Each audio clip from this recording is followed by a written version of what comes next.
Okay, let's get started. So, good morning, everybody. My name is Silja Kostia, and I am a Dean of this Faculty of Technology. I want to welcome you all to this intensive week, and as far as I understand, this is the first intensive week in wood technology ever organized. So, this is a very important moment.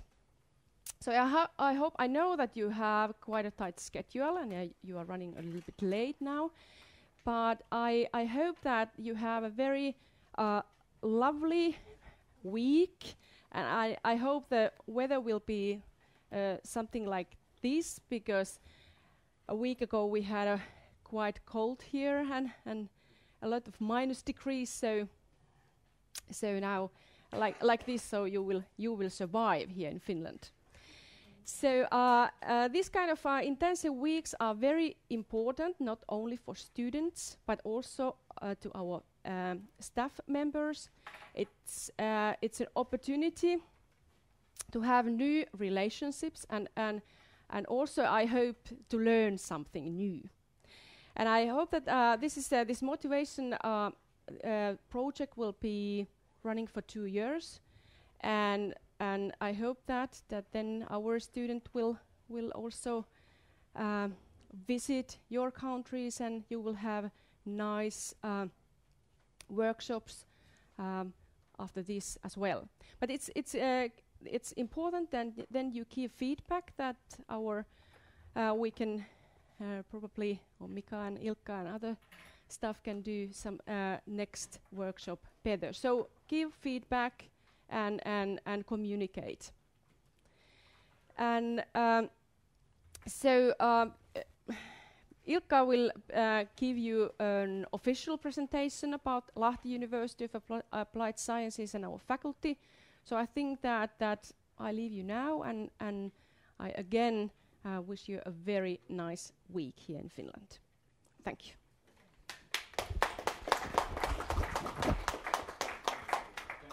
This is quite complicated. Do we have to wear this? Yeah, because okay. We are recording. Okay. So, good morning, everybody. My name is Mika Vanhanen, and I am a coordinator of this motivation workshop. And welcome to Lahti University of Applied Sciences. I'm very pleased and glad that you are finally here after all these difficulties what we have had during this process. And yeah, let's start the work. And first of all, I would like to, introduce our staff here. And here's the Mr. Ilkka Tarvainen. He's a lecturer and teacher at the Wood Technology, and he will be with us the whole week here. And we are working closely with him. And also we have a Markku Lipponen here. He's a laboratory master, and he is taking care of all the process during there and helping us with all the machines and everything. So everything goes smoothly there. So thank you. And then we have also the Elisa Hassinen here, and he's kind of international. How you describe yourself? Intercultural trainer. Okay, and she is going to give us a presentation about how to discuss and communicate in international workshops and groups and everything. So, and then we have 3 students here, and these students are like group leaders. So we have divided all the students in 3 different groups, and our students are so-called team leaders here. So let me introduce first ladies, of course. So Jenny Pusila, you. Hi. Would you like to say a few words about yourself? Well, yeah, I'm Jenny, and I'm 50-year student here, already a 50 year, and I don't know what I'm 23 years old, studying wood technology. Yeah. Okay. Then we have exchange students from Slovakia, Martin Kurt, and he's also leading the one team here. And he can also speak the Slovakian, so if you have some problems during the week that you don't understand something or you like to ask something, so please Martin can help you. Also then we have a third team leader here, Joni Tukian. Okay. Not single. Okay. So, and my name is Mika Vanhanen, so I'm a coordinator here. And Ilkka, would you like to say something about yourself? About your career and what are you teaching here and everything? So I used to be in the plywood business before I started teaching here in Lahti University. And I was 18 years in the business life, and now I have been teaching last 4 years. And I like this kind of international workshops because it's very seldom you have possibility. So this reminds me my old life in business life. So that it's nice to use your English and learn more things with you. So this week should be also funny for all of us. So it's not all the time just working and making workshops, but we hope that you will learn something about Finland and us Finns, and I'm sure that Elisa will tell something about our culture and things like that. But I hope that you all enjoy during this week, and like I told, so this should be also fun together. Yeah, like you, maybe you know also that in Erasmus Plus project or so the laboratory work is not the only thing, that all other things what we are doing is also learning and how to communicate. We're coming from different cultures and so on. But okay, let's go further in our program. So now the Ilkka is going to introduce. Okay. So what do you think that if everybody shortly introduce? Oh, okay, sorry. Yeah, of course. So that it doesn't take too much. So Yeah. Now we have all the names we don't get, Yeah. but we will have also. Mm-hmm. But very shortly, briefly introduce your name and where are you from? Yeah. So it would be nice. Maybe we start from Hana. Maybe you introduce yourself and your school and students. Okay, my name is Božidara. I'm from Slovakia. I'm a teacher, and these are my students. So Welcome. And then we have Rasto here. But the name from the yeah, the names teacher. also. Yeah. Okay. Okay, my name is Marek. I'm from Slovakia and I studying woodworking. Okay. 4 years. Okay. Hello, I'm Dina from Slovakia, and I study design. Okay. Okay. Faculty. Hi, I'm Jason from Slovakia and I'm studying design. Okay. Rasto. Hi, my name is Rasto. I'm coordinating, I think I was at the beginning of the preparation of this project. Mhm. I'm coordinating this group from Technical University in Zvolen, and I'm a research scientist at the university for many years, and I'm married, 2 kids. so Hello, my name is Peter and I'm also from Slovakia and I'm studying in Technical University of Zvolen and my area is timber construction. Hello, I'm also Peter, also studying Technical University of Zvolen, so we three are almost same, so hello. Hi, my name is Peter. I study in wood construction. My friend. Hello, I'm Hanna. I'm teacher from Slovakia, from Spišská Nová Ves. It's the secondary school of technical. This is my group. Hello, my name is Jan. I am from Slovakia. I study to food technical school. Hi, my name is Mario and from Slovakia. Study food technical. Tomáš, and I'm from Slovakia, and I study design of wood. My name is Ondrej, and I'm learning wood, technology of wood construction buildings, and our school is in Zvolen, so I'm from Slovakia. Hi, my name is Pyry. I'm from Finland and I'm studying wood technology. Hi, my name is Marko and I study wood technology here in Lahti. Hi, and I'm Esa, and I'm a fourth year student of wood tech here in Lahti also, and a carpenter before that. So not just design.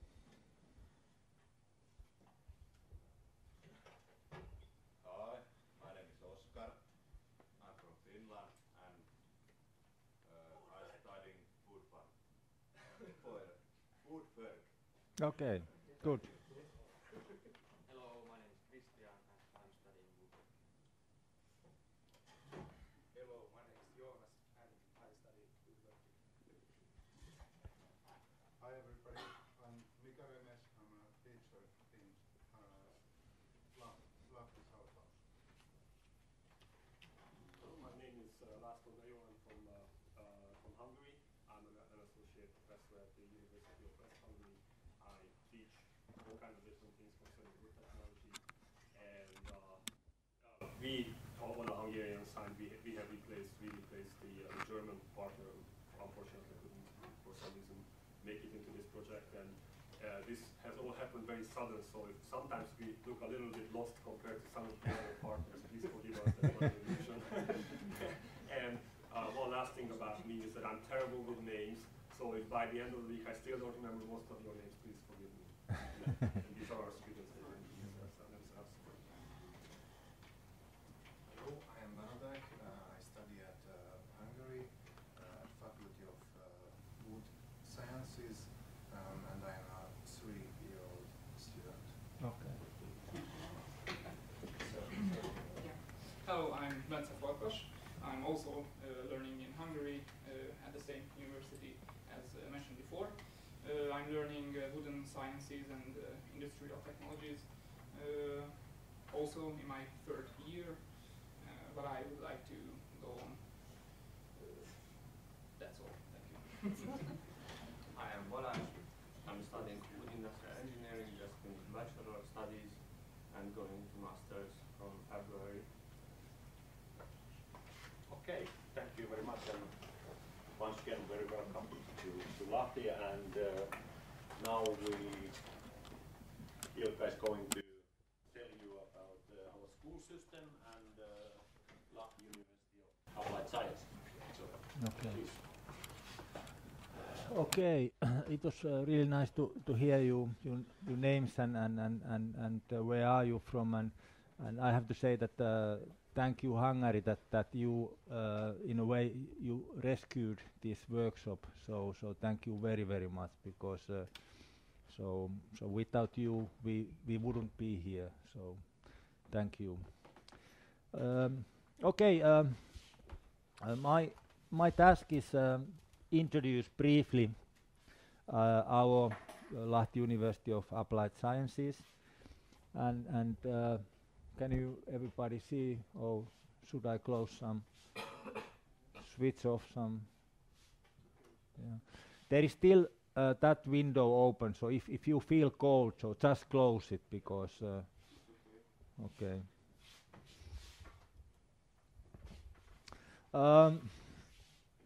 This is I don't know how to explain that we were established 1991. So can you, Elisa, say so, because our faculty, for example, here is 60 years old, but what happened exactly 1991? So that's always difficult for me to. I wasn't here, so Now? yeah. Okay, briefly. Before 1991, in Finland we had the education system. We had university levels of science studies, and then we had secondary schools, so vocational 2-year, 3-year programs to study profession. And And then it was decided to upgrade some of the professional studies to professional university studies, so-called University of Applied Sciences.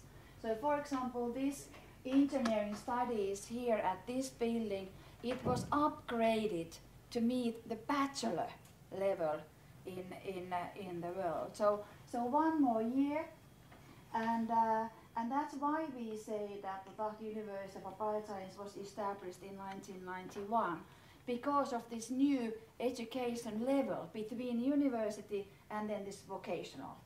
But as you said, this building and engineering studies goes tens of years back. Yeah. We always say that we have had wood technology here in Lahti, so 60 years. So long history also here. Not so long as you in Slovakia, and I don't know about Hungary yet, but most probably you have even more than 100 years, and in Zvolen 250 years was the anniversary. I heard some years ago. Yeah. Okay, but let's go. We have here bachelor and master degrees, both programs, but not in wood technology so far. So we have only bachelor level here, and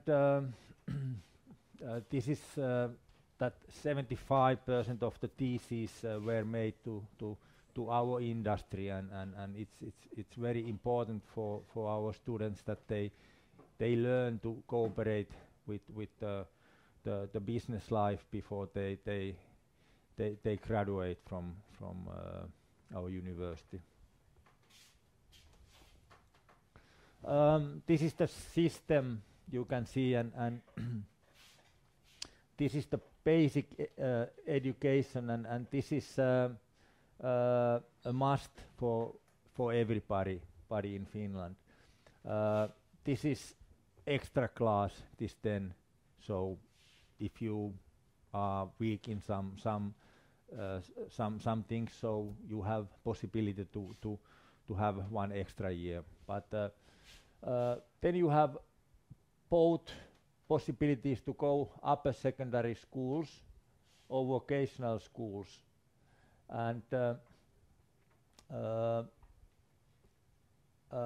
after that you can choose universities or universities of applied sciences, where we are now.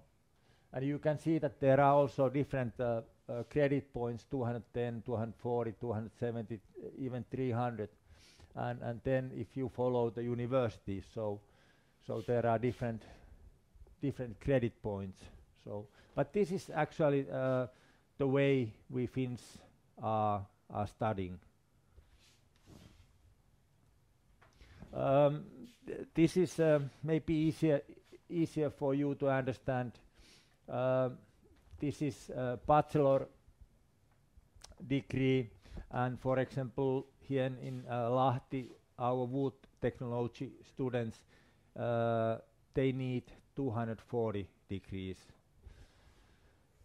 including thesis work. And what else? After that, master degree is possible, but before going after bachelor level, you need to work 3 years in Finland. So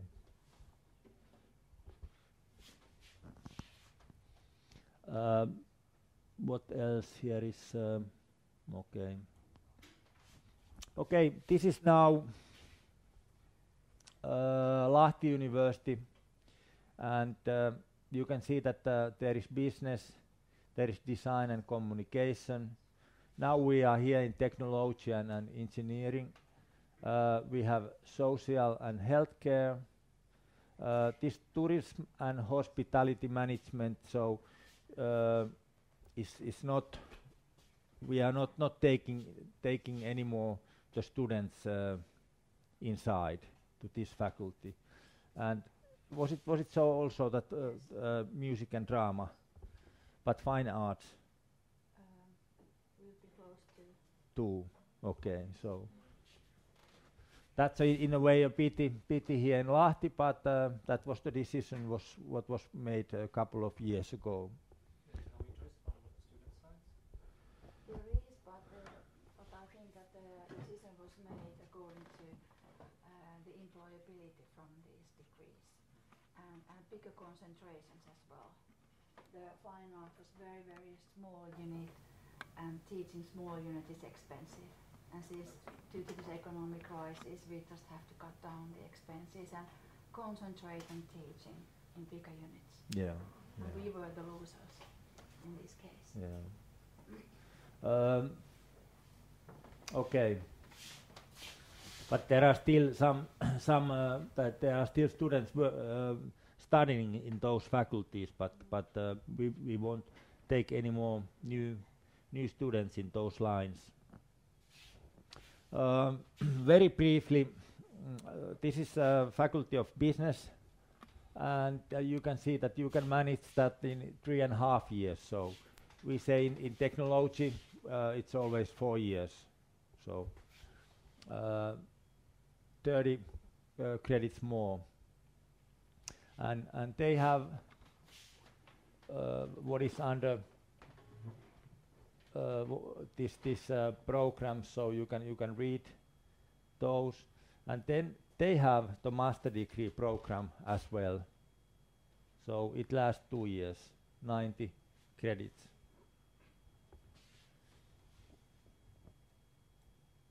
And Faculty of Social and Healthcare. Our locations of this campus, we don't have actually yet real campus area. So it will come in 2 years, so that we all different faculties, we are all together. So Niemi is the place, and on Wednesday we will have excursion to company UPM, what is really close to the new. You will see the new campus area. So there are also already the business and environmental technology and some others. I can't remember now, but at least the environmental technology and business is in that new campus area. So this house is also almost 60 years old, and that's the reason that we will move to that new campus area.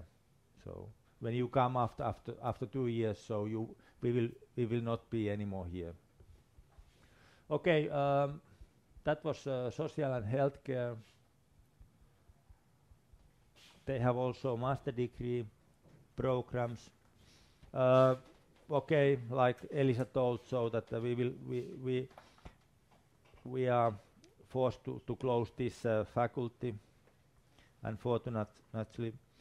So we don't have that anymore, and also Institute of Music and Drama has gone. Design and fine arts, that's a very how to say, it's a very well-known faculty in Finland. So, and they are very famous. They have done good job, and they are one of the top faculties here in Lahti, University of Applied Sciences. Now we are in Faculty of Technology, and you don't see name wood technology here because it's inside material engineering. So, and then we have information technology, mechanical and production engineering, media technology, and environmental technology. And this environmental technology, I have visited also at Zwolen, and I know that you have also environmental technology, and I started to talk that should we also start cooperation between environmental technology and 2 years ago when I was last time in Zwolen,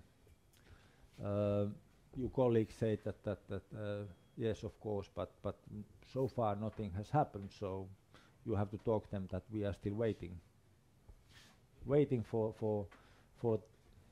them.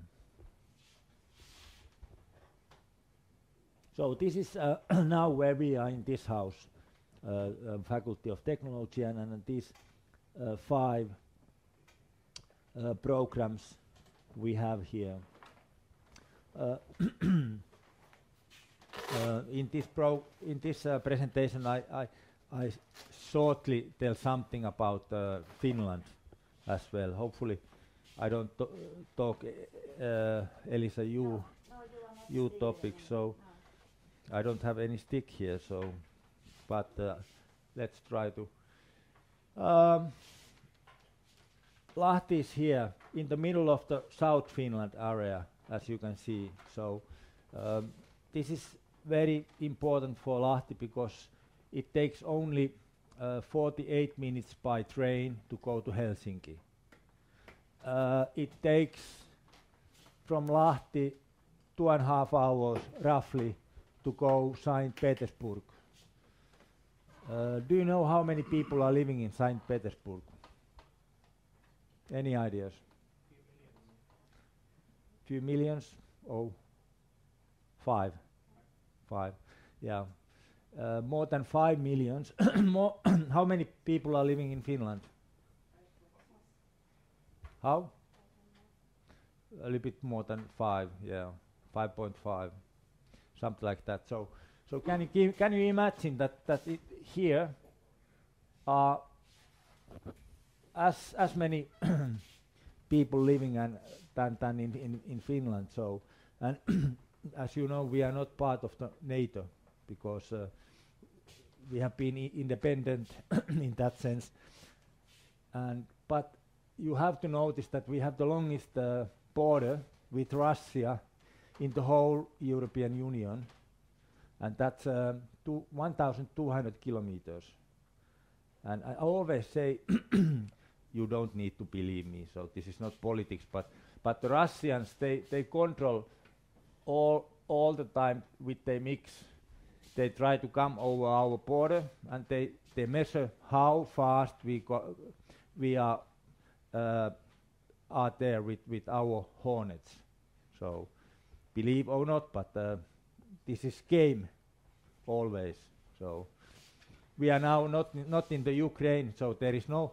You don't need to be afraid of being in Finland, but we have a long relationship with Russians. We know how they think. So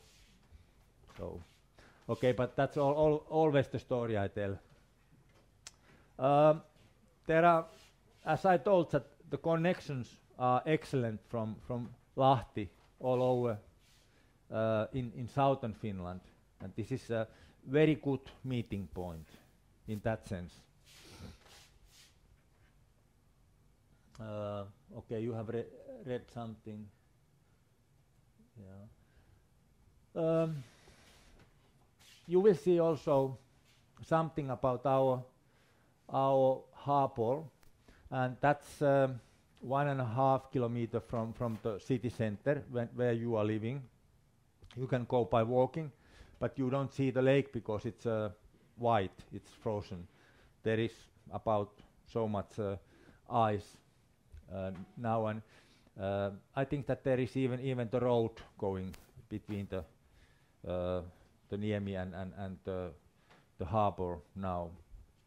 I haven't seen that, but I was reading that newspaper. So what else?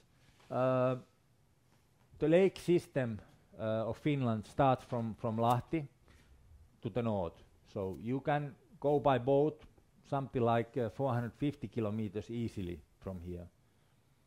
And and there are channels between the lakes, and that's the way that you can go almost everywhere in Finland. We call it lake system here in Finland. What else? Skiing tracks and ice skating roads. I was skating, not skating, but skiing during the both days during the weekend. Excellent weather conditions here. You will see, I hope that we will see Sibelius Hall, Pro and something about wood architecture. This is, we are very proud of our Sibelius Hall. It is a wooden house which has been built some 10 years ago, 2000, built year 2000, and it was said that it was the biggest wooden house in 100 years in Finland. So let's hope that we have the possibility to go and see it. So, and that location is in the harbor, where the lake system starts. But as I told, so you can't actually see the lake. You can see only the ice today. And what's interesting is that this side, it's how to say, it's more symphony orchestra, and it is said that the acoustic properties of that hall is one of the best in the whole world. And on the other side, it's the rock side, so that there you can, the younger people go there, and there is also rock concerts.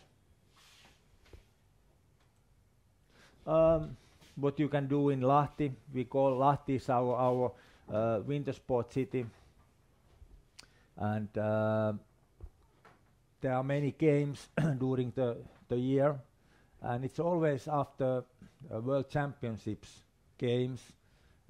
This year it's in Falun in Sweden, Nordic games. So after Falun 1 week we will have the games in Lahti city. Okay, shopping possibilities. You are on the main street, so it's easy to find the shops in Lahti. What else? About student parties, you have to ask those Finnish students. We have culture as I told. Yeah, more events. What is our national sport in Finland? Ice hockey. Yeah, it's ice hockey. We have our own team called Pelicans here in Lahti. So it would be possible to go also to see one ice hockey game, but I don't know which days. Maybe we are somewhere else in those days. Tuesdays and Saturdays, yeah. But this year Pelicans they have not played very well, so they are third last or second last this year. So then of course basketball and football teams we have as well. This is the Lahti ski games, and I'm sure that at least in Slovakia I would say that you will see something about Lahti on TV if you open the right channel. So these are the ski jumpers, and the stadium is here and yeah.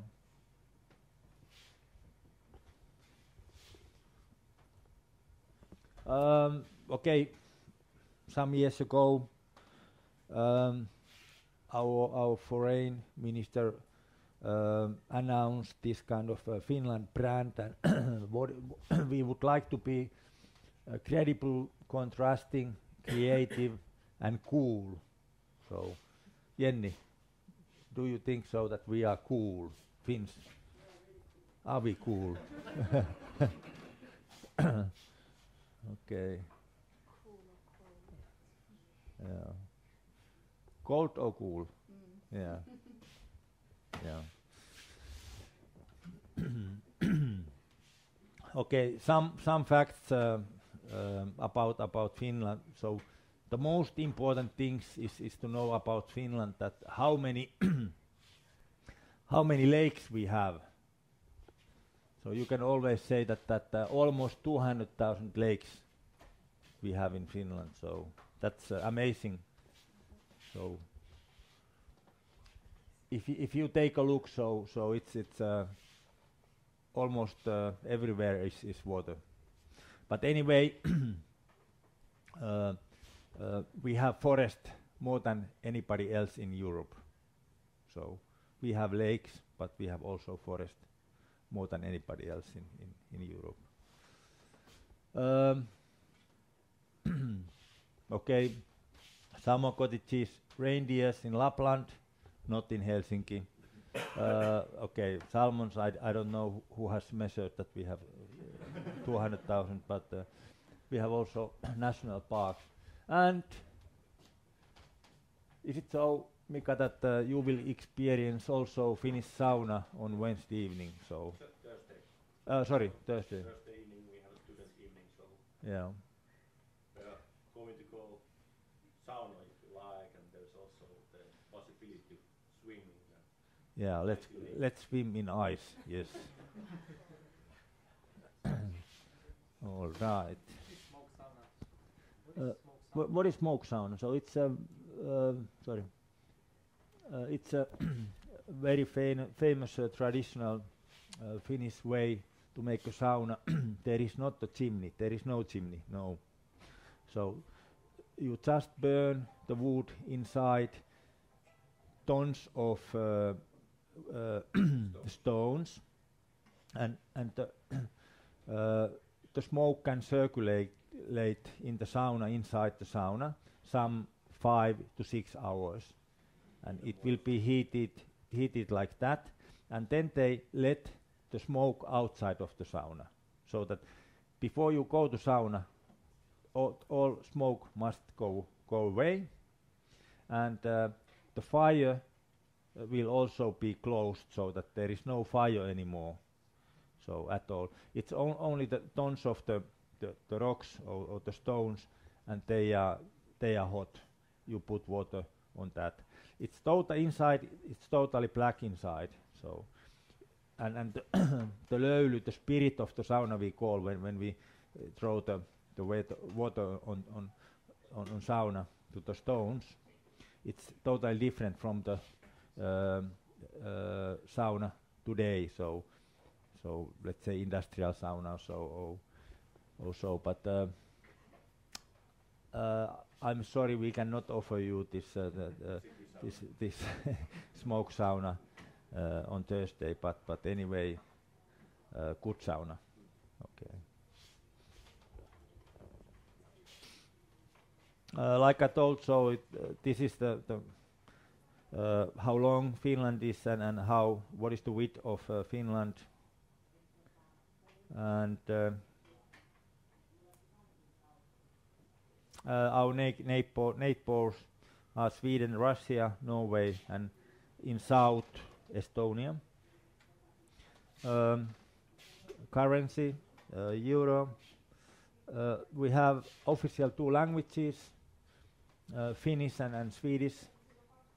Everybody in Finland must study also Swedish language. So it's totally different from Finnish language. It's close to German language.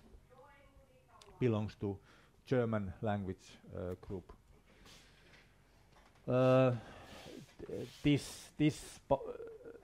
So many people are living in Lapland, so we call those Sami people. So they have their own language as well.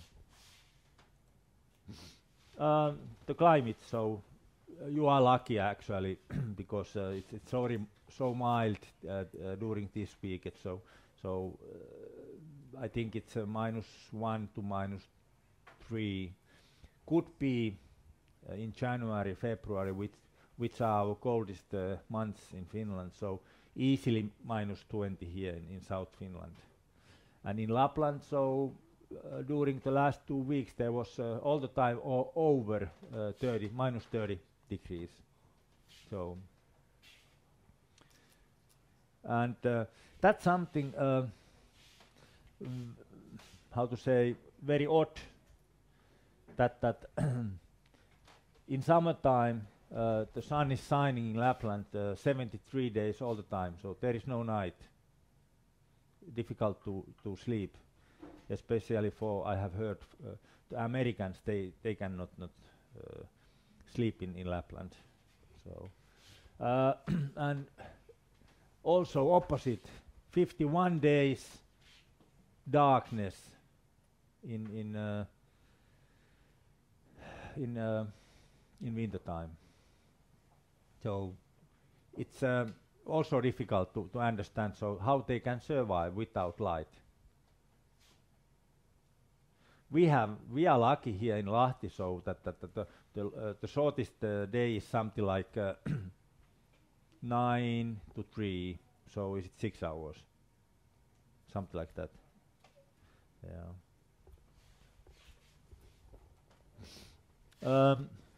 That kind of animals are living in Finland, so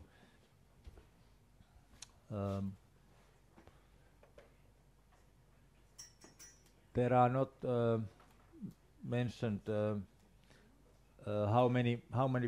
I understood that there are less than 1,000 wolves in Finland. Some 1,500 bears. And I don't know about lynx and these wolverines, but don't be afraid. So here in Lahti area, so it's not very common that you see bears or wolves.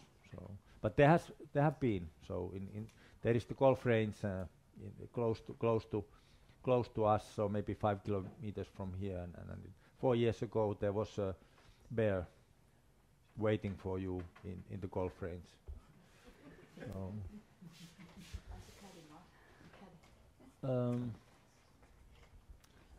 Very shortly, this is our history. We have always been between Sweden and Russia, so and always somehow there have been many critical times for Finns and for example, this that Russia took over from Sweden, Finland, and we were part of Russia, and since 1917 we had our independence. So not yet even 100 years.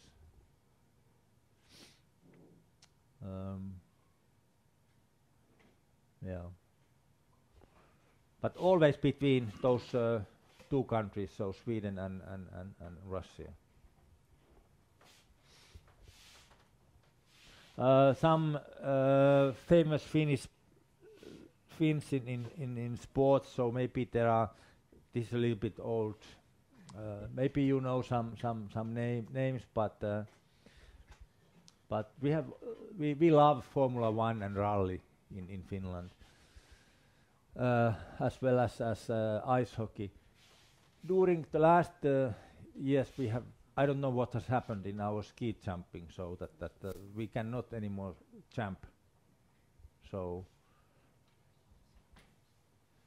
and but in snowboarding and this kind of things, so we are still rather good.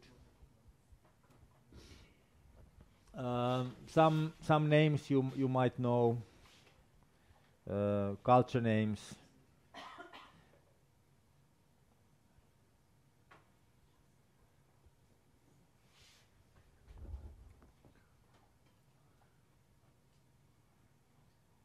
Who knows Sunrise Avenue? You know. Okay. Yeah. They are mainly traveling only in Central Europe, so actually not in Finland. So of course we know this band, but they are very famous in for example in Germany. Finnish design.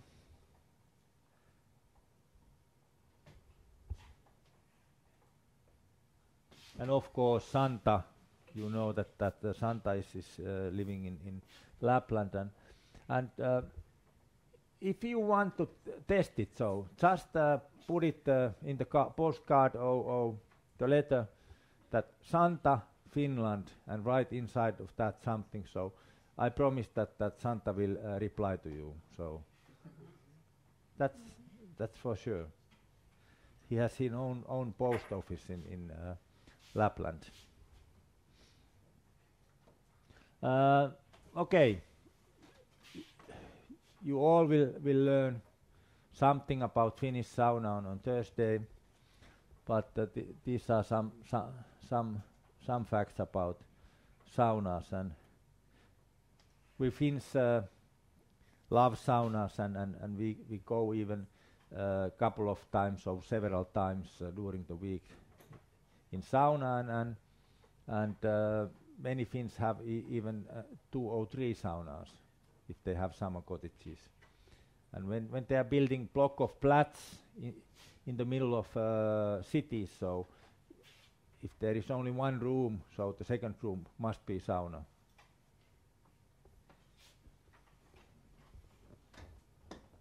Okay, thanks. That was my.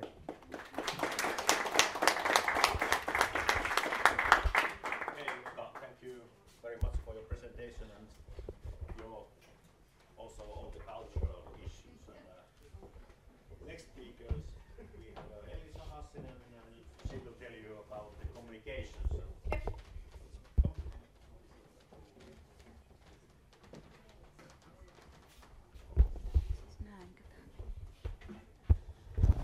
Just a few words. We have a name list that's through, and if you check your name and then sign that, then we know who we have present here. So I'll put this through. So this is just part of the project. Okay, before we start, I'd like you to do a small exercise, because I heard that you arrived yesterday, so you don't know much of each other. Don't worry, I'm not going to make you anything big, just a small exercise. I think that even standing up and saying your name in front of strange people, that's demanding as well. And you young students, don't worry, we adults are also a bit nervous when we have to introduce ourselves. So if you were a bit nervous standing up and saying your name and where you come from, that's what we do also. And I think you did it well. I'm going to talk about a little bit of non-verbal and verbal communication. And I'm putting that into a context of doing group work with people who come from different countries. So I'm trying to give you and will give you some tools, some things to observe and understand when you are doing work in your groups from different countries. I'm sure that it will help you understand each other a little bit better during this week, because the reason why EU is funding this kind of workshops is not only to transfer the knowledge, for example, in your case, in wood technology and how to handle wood. There is also an aim so that the people living in Europe are understanding each other better. and also understand how people behave a bit differently what comes to the country that they come from. So I'm trying to open up a little bit that topic so that it becomes a bit easier for you to work in the groups. But before we begin my presentation, let's do a small game. I'm going to ask you in which month are you born? And I'm going to the ones who are born in January. Would you stand up? In January. When are you born? Okay. Anybody else? Okay, so two born in January. Thank you, you can sit down. And then who is born in February? Okay, I am 2 February. Thank you. And then who is born in March? Okay, thank you. And then in April? Okay, quite nice contribution. And then in May? Okay, thank you. And then in June? Okay. In July? Okay. In August? Okay, 4 in August, thank you. And then in September? Okay, you're the only one. Okay, and then in October? Okay, good, thank you. And then in November? Okay. And then in December? Okay. When I was at school and the year when we turned 18, I had my friend, and she was born in December, and we called her Suicide Anna, because she was so desperate, because when we turned 18 and she had to wait until December when she was able to come to disco with us, because of the age limit was 18. So we were also discussing, after every weekend how good fun we had in disco, and she couldn't come. And she was called I'm going to kill myself because I can't join your fun. And you can imagine we had a really, really big party when she finally turned 18. My daughter is born in December, and I almost promised to fake her ID so that she can join her friends to discos. But it's very, very difficult to make fake IDs in Finland nowadays. It was easier when I was young.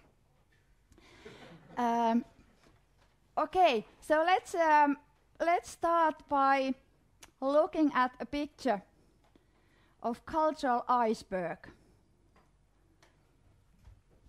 The reason why I'm showing you this picture, you can imagine there's a water level here, and there's something hidden below the water. And then there's something visible which you can see. And the idea when we are talking about cultural differences is what can you see and what you can't see. And a good example, for example, that normally people see, for example, the behavior of people. I either have a small head, or these are big, or they are somehow strange. Okay, let's continue. So, for example, during this week, you are really going to see some different behavior from each other. For example, you might notice that some people use their hands when they are speaking. They might say hi to each other differently. Different greeting happens. You know that in some countries they kiss on cheeks, and in some countries they shake hands. Oh, I do have difficulties with this. Okay. And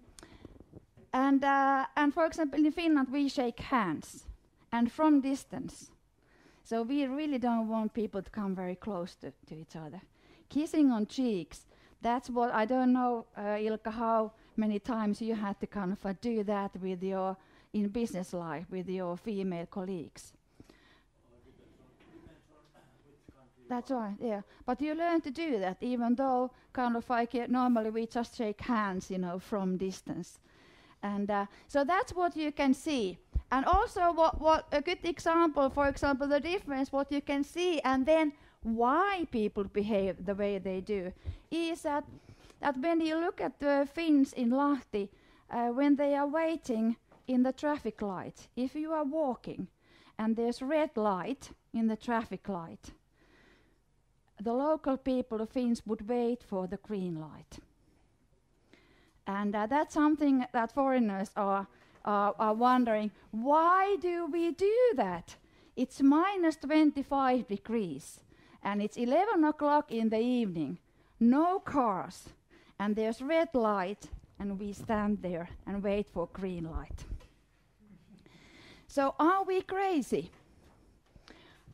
I think we are a little bit, and but there's also a reason why we do that. We are not that irrational. The reason is our core values. So what we think is important in life is that if there is a rule that don't walk against red light, we don't do that. We don't question that, whether that's crazy or something that we should kind of like do something differently. We just believe that it is good thing, not bad, to wait.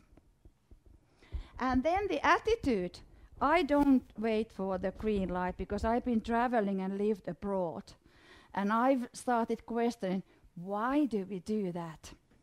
So I'm against being a good person in Finland because I don't do that. But when I do walk across the red light, the attitude of people, they give me the bad look, the ones who are waiting. And what I'm saying is that I've changed my behavior. So I do walk. If there's no cars, no danger, I will not obey the red light. But the attitude of the other people is quite bad towards me because I am not following the rule which is accepted by the whole nation. And now during this week, for example, just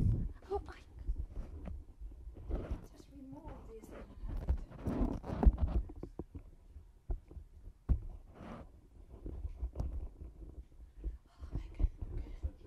Yeah, it's easy. It's the first time I've used this.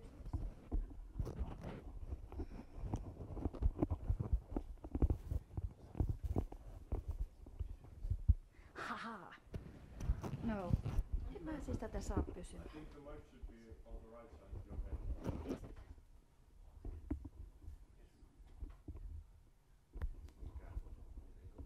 näin. Aha, okei. Ja sitten tämä.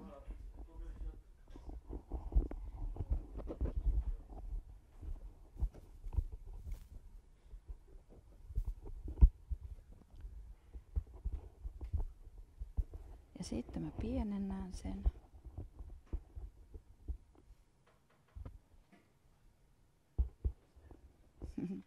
Okay, it feels better. Thank you.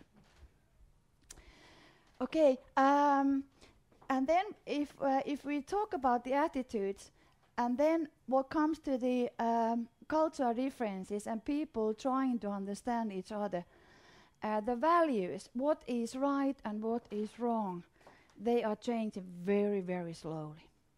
So you've been taught, when you've been child, you've been told by your parents, by your grandparents at school, and you've been told, this is not a right behavior. You shouldn't do that, and you shouldn't do that, and that's right, and this is wrong. It's wrong to lie, and it's good to tell the truth, etc. But anyway, what I'm trying to say is that observe and take a look around how, for example, how your fellow students, how Finns behave, and try to figure out why do they do that. Not just because they are crazy or different or not that good because they do things differently. There's nothing in intercultural communication what comes to difference in people. There's never something which is that you are doing something right and you are doing something wrong. It's all a question of being different and behaving differently. That's what I'd like you to learn during this week. Okay, so let's take a look some of the basic assumptions of culture and cultural behavior. You all have culture in you. And what I mean culture is that you have this understanding of good and bad and acceptable and what is good behavior, what is your language, and how you behave, how you use your hands, do you look in the eye, etc. We come back to that a bit later. So it's sort of like that you have a kind of like a pack of cultural things that you carry. And that's what you've done when you came over to here. And that causes sometimes also misunderstandings when people behave. I'm going to talk about those misunderstandings. During this week, you do discuss different solutions to doing your workshops. How do we do that? Should we do this way? So it is about making decisions and hearing everybody's opinions. And you express your opinions differently. But what you need to learn is to listen to each other and understand what you are saying. Okay, in workshops like you are, in cooperation and working in multicultural groups, it is about building trust. It is about, do I believe what you are saying? Do I want to hear what you are saying to me? And do I understand what you mean? And people express their opinions differently. I'm going to come back to that. But I do hope that during this week, since you have these groups, that you do learn to trust each other's opinions and the knowledge, even though the expressions might be different. Finns are accused, for example, international business, that we don't do small talk. And sometimes in some international environments, small talk is a process how you build trust. People want to know, for example, if you are single, are you married, have you got children, where have you been studying, etc. So they need to know about you as a person before they can trust you. In Finland, for example, in Finnish culture, it's not that important. We want to know more. What do you know about this wood technology? What do you know about this design? What do you know about this science field? That's more important than anything about your personality. Now that there are a mixture, these Finns who don't care about your background, they just want to know what you know. And then maybe your culture, there's something that you want to know a little bit more of a people. Have you got a boyfriend? How old are you? And so you need to kind of like mix this kind of behavior and trust each other despite different ways of doing and getting to know each other.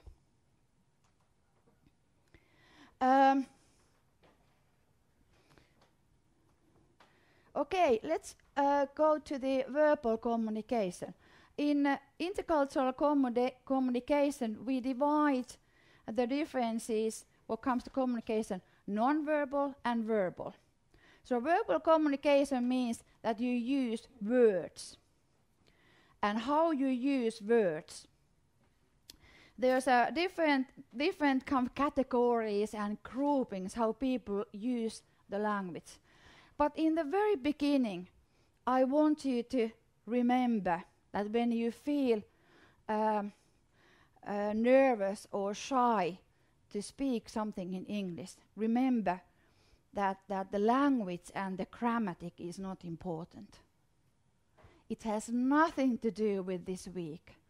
More important is that you can somehow express what you mean. So communication is kind of a process where somebody says something and the other party is trying to understand what you are saying. That's it. Who cares if your verbs are in right place? So there are no English language teachers present during this week. So don't worry about that. So there's nobody with the red pen. I don't know in your country, but in Finland the language teachers used to have red pen, and when you made a mistake, they mark your mistakes with a red pen. Forget that here. Because this is a good opportunity to use the English language as far as you can. I was in Italy a year ago studying Italian language for a month.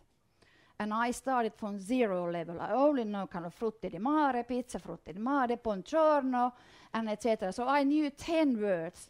And I started the language class, and the teacher said on the first day, we only speak Italian in this classroom.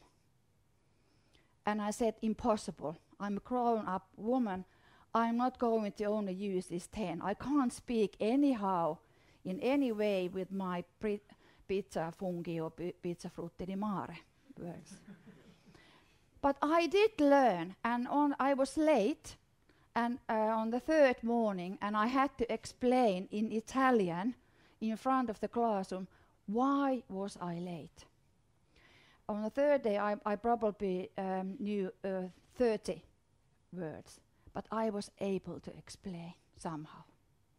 I had no idea about how the Italian verbs are changed. I had no idea about the time, etc.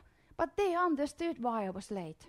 I used my hands, and I watched their eyes, whether they understood or not. If they were looking at me, then I tried to use the 5 other words in order to them to understand. And I survived. You have much better English language skills than I had. Although a bit more demanding task than explaining why you're late. But don't worry about the language. You will survive. How many of you are playing any computer games, PlayStation games? Okay, because those games are those games are also kind of like teaching English language quite nicely. Okay, but this is the main important. Don't worry about the grammatic and your incapability and worries not being able to speak in English. Okay,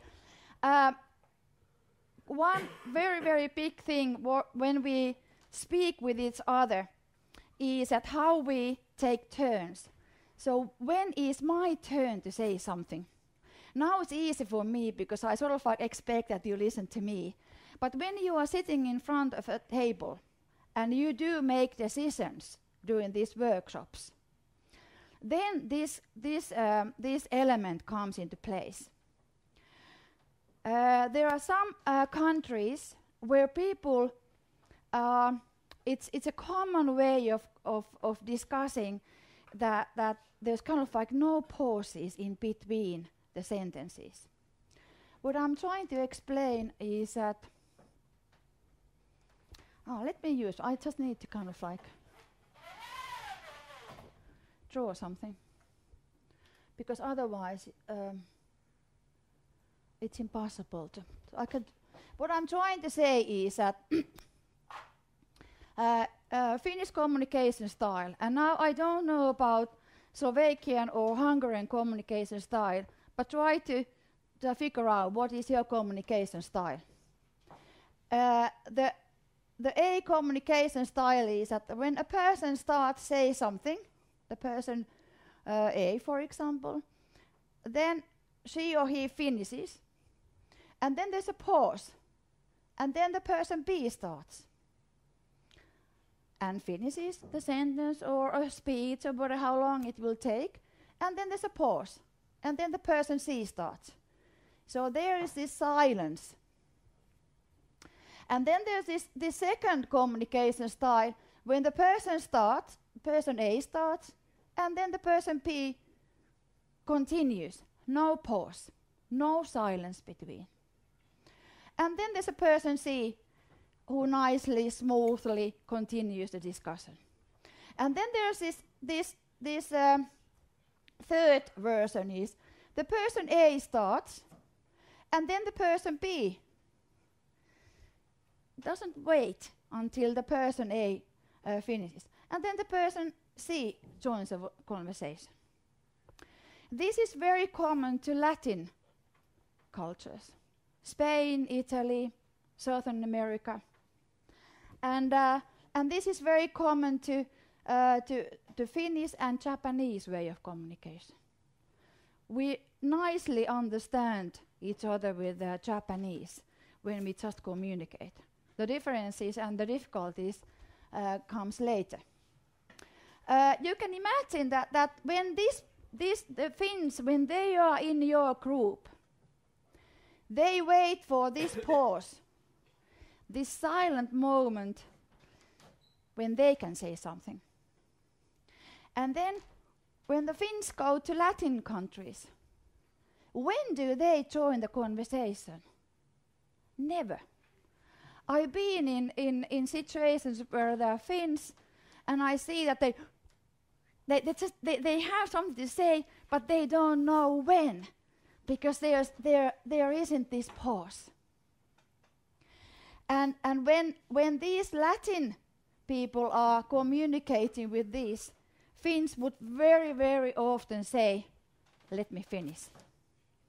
They find it very, very rude if somebody is starting to say something while I'm saying something.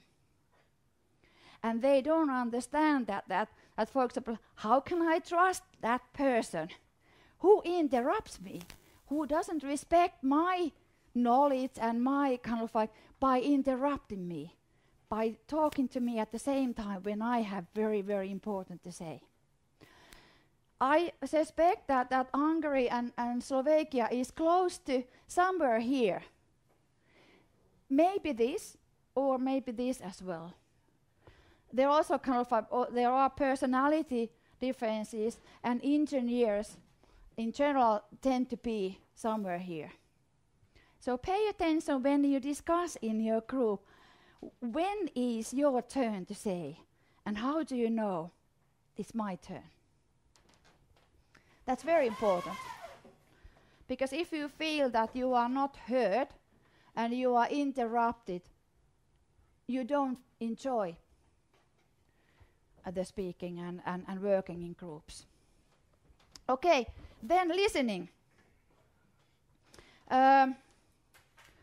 Listening means that you can be either passive listener or active. And passive listener is like that. That's what we Finns are. So we do hear, even though we don't show that we are hearing you. Americans tend to do this to Finns. Woo! Anything happening in your brains, because we don't show that we are hearing you.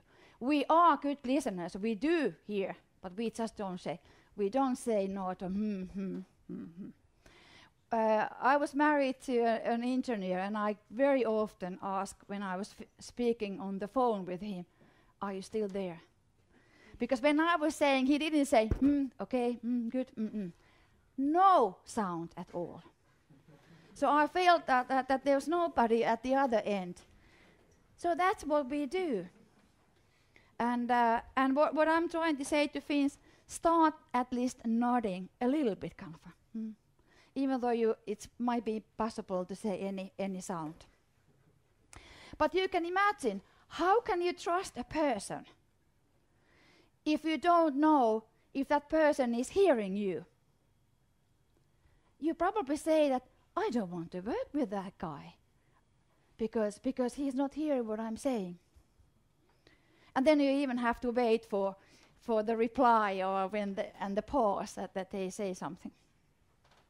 What I do advise you that when you are in a group work, and if you notice that there's one student who hasn't said anything, just make sure to ask, have you got something to say? Do you want to say something?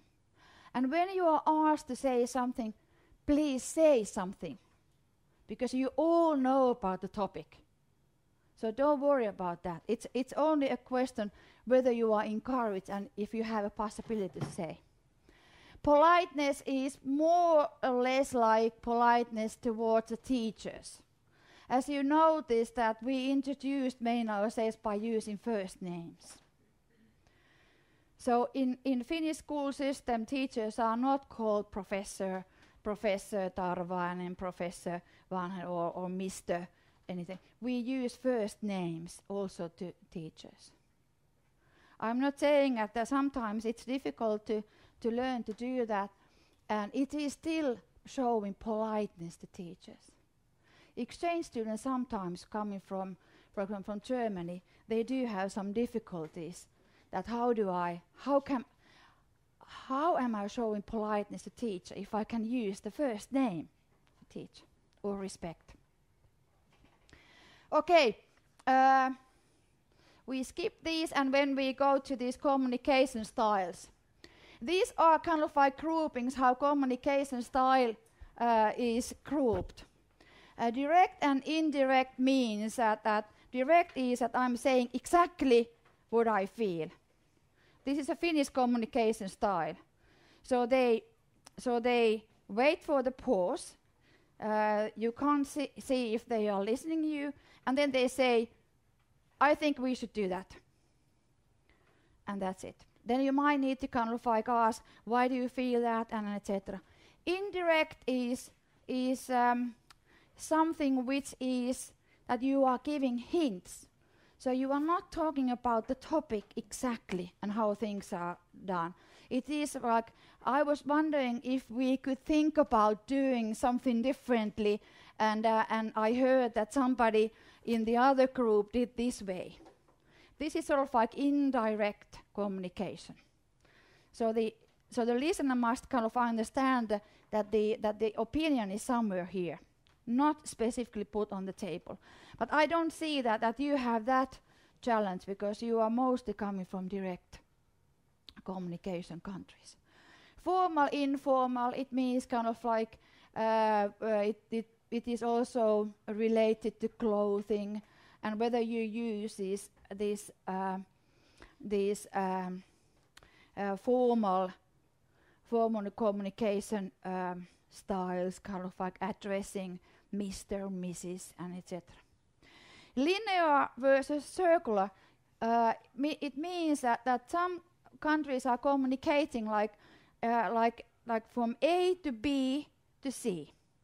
Okay, an example that I think that first we should do this step, and then we do the next step, and then this is the end result. So it kind of like goes in the linear. But then the circular communicators are saying that I think we should do, that reminds me that I heard somewhere else that they did kind of like this, and then they, the first step, maybe we should think, and then they go, I do remember that let's go and talk about this. So it's not kind of like a step-by-step process communication. It's all over the discussion is somewhere there. And to linear communicators, it's frustrating. People are saying to circular communicators, say what you mean. And the circular communicators say, I'm just saying what I mean. But you just have to find, the red line somewhere in this circular communication. And it takes time what comes to it's a longer process. Humorous, serious. Finns are very serious when they are working together, and especially in international groups. It doesn't mean that we lack humor, but it doesn't show when we work. because we think that if you are too humorous, you lose your credibility. You are not trustworthy if you make too many jokes and if you laugh.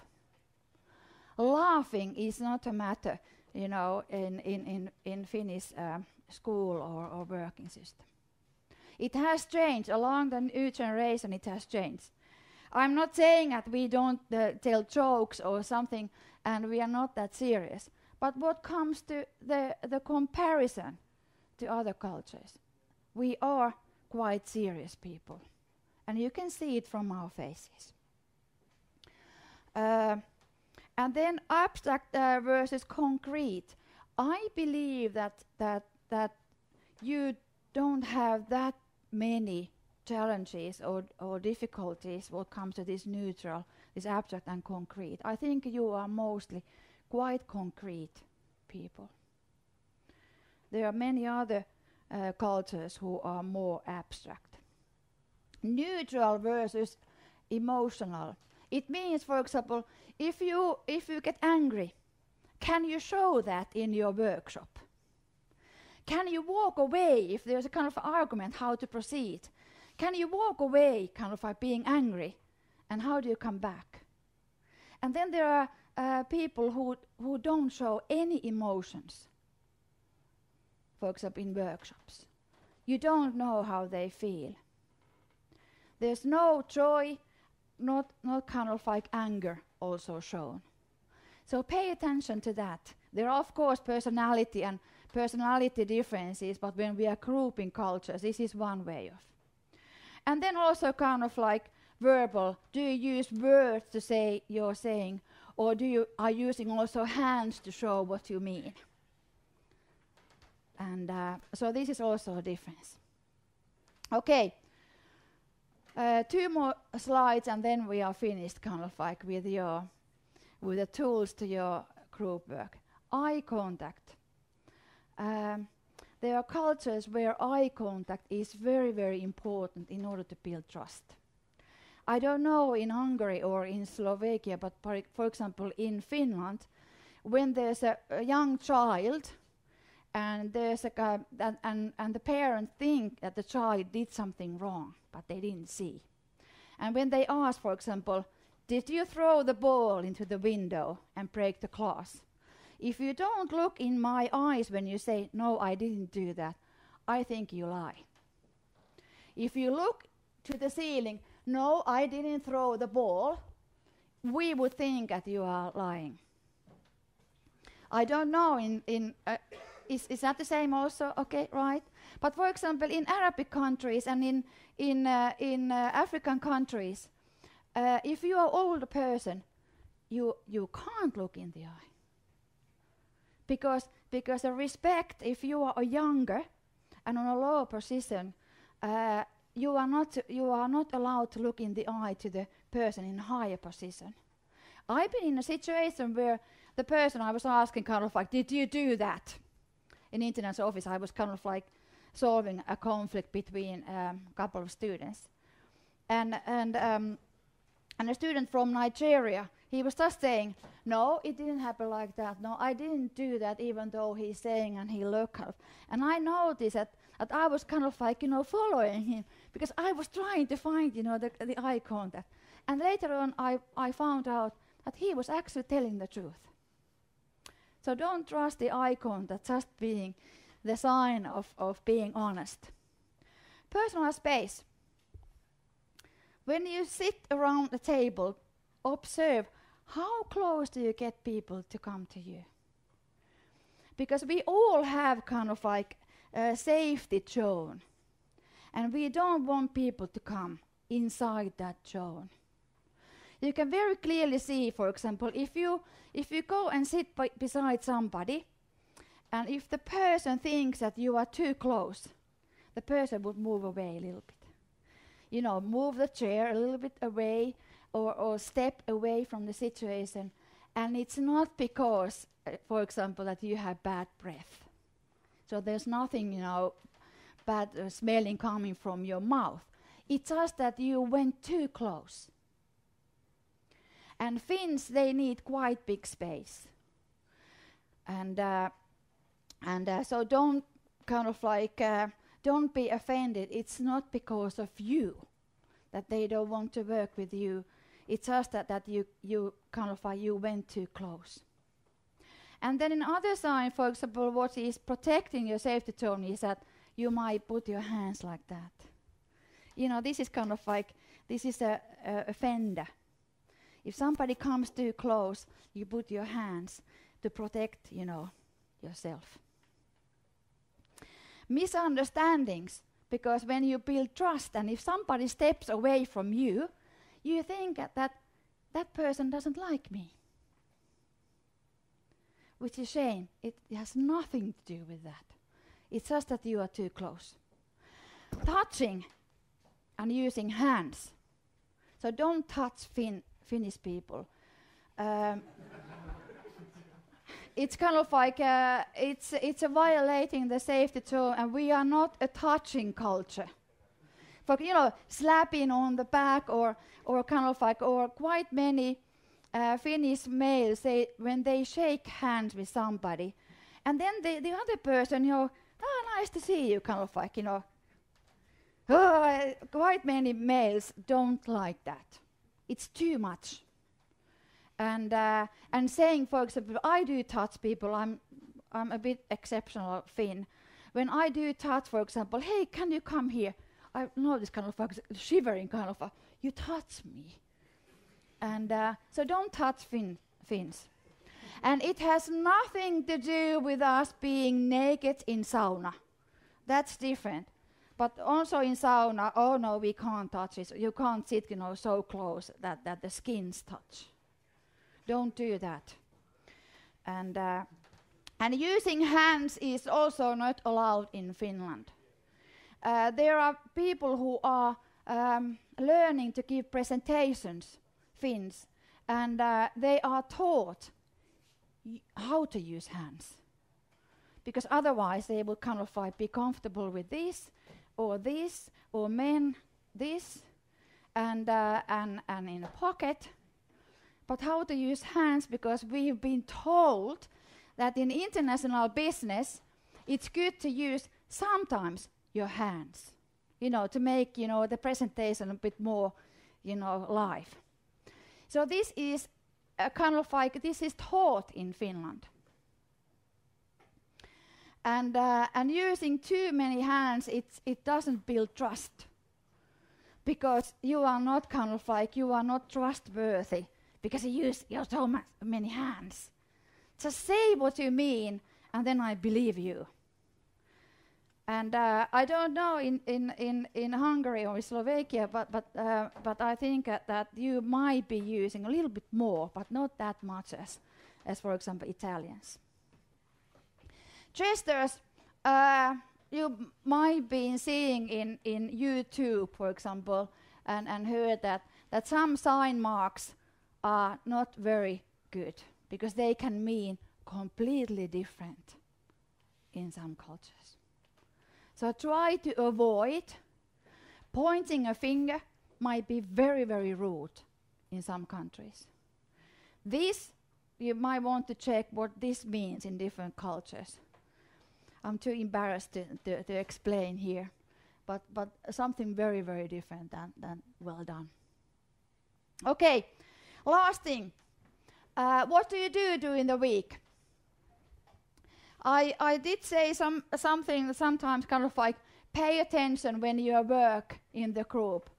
How do people behave and how you feel their behavior? Listen to what people are saying. Ask also questions. I've noticed that you did that. Do you do that in Slovakia? Do you do that in Finland? So talk about these differences. Be open also to this different behavior. And try to build interest in different cultures, different differences in behavior and cultural differences. And I do wish that in your workshops that you are able to build the trust and respect each other. Because I think if you can do that, despite the differences and different communication styles and different behavior, I think you've done a good job during this week. And laugh at yourself and be humor, kind of like. You are going to make mistakes. What comes to the language? Who cares? Try to learn to laugh to your own mistakes. At your age, it's not very easy, I know, but this is a good opportunity. If you make some mistakes and you don't understand each other, laugh at it. Because you can't avoid making mistakes. What comes to language or misunderstandings, kind of like, what do you mean? Oh, I thought that you meant that, and so what? And try to understand each other and different behavior, and then you've achieved the goal. Why you are all gathered together here and work in multicultural groups. You are going to have a wonderful time. You might have some challenges, and then discuss about this sauna code. That's the last. I know I worked in international business, and I do wish that you understand we don't do mixed saunas. So girls and boys don't go to the same sauna. So it's very, very seldom. I've never been, not even with my friends. And yeah, in Germany, in Austria, I don't know in your country, but we don't do mixed saunas. And if you feel uncomfortable, if you don't like being naked, wear a towel around you or swimsuits. Because the idea is not that we force you to do something that being naked somewhere. That's not the enjoyment. Sauna is for having fun and enjoying yourself. But go to swim. Try to go to. There's going to be a hole on the lake, and then you go into the water. Try that. It's fantastic. I haven't done that, but I heard it. I think you should. But don't worry about going to sauna. I know that Mika has taken that into account, that there are female, and so there will be separate ones. Okay. Yeah. All ladies first, and then that's right. That's what we do also. Okay. Enjoy your week. Thank you. Thank you, Elisa, very much for your very good presentations. We all very important issue this communication in also in the workshop, and I'm quite sure that we learned very much each other during this week. And I have also personal, experience about communication in different cultures. I used to work at the international business as a sales manager quite a long time, more than 10 years, and I met the different culture people, and understanding them was sometimes in the beginning was quite challenging. I can say that. For example, I had a lot of business friends in Japan, and Elisa mentioned that how they speak and how they communicate. That sometimes they said that some issue is difficult.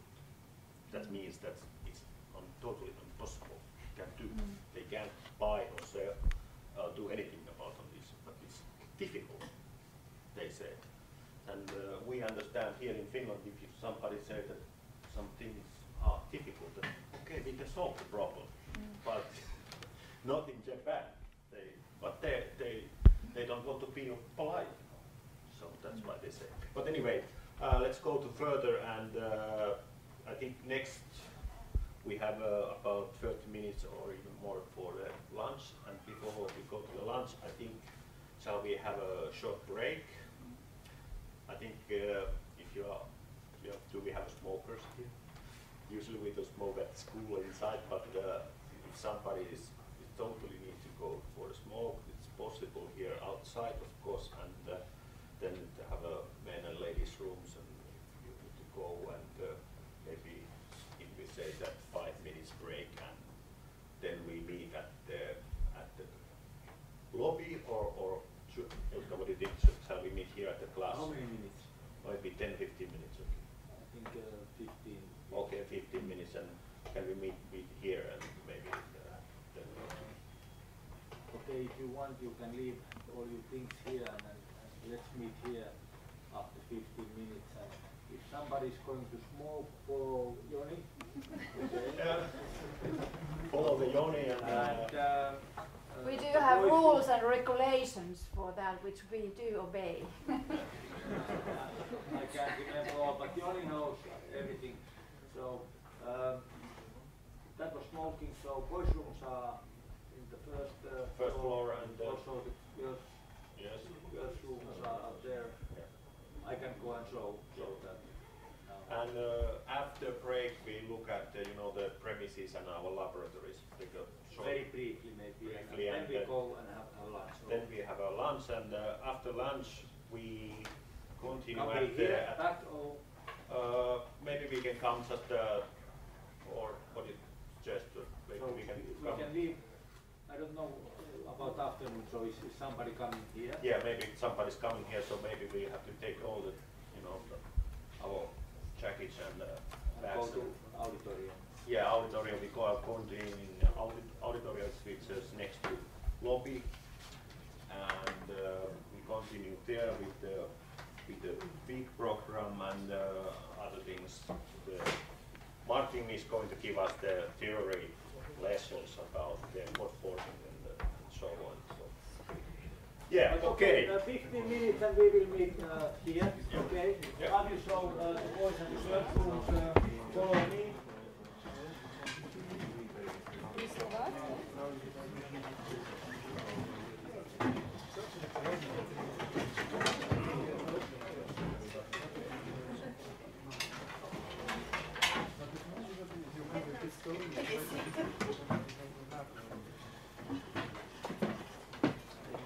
Kiitos Elisa, hei, kiitos tosi hyvä esitys.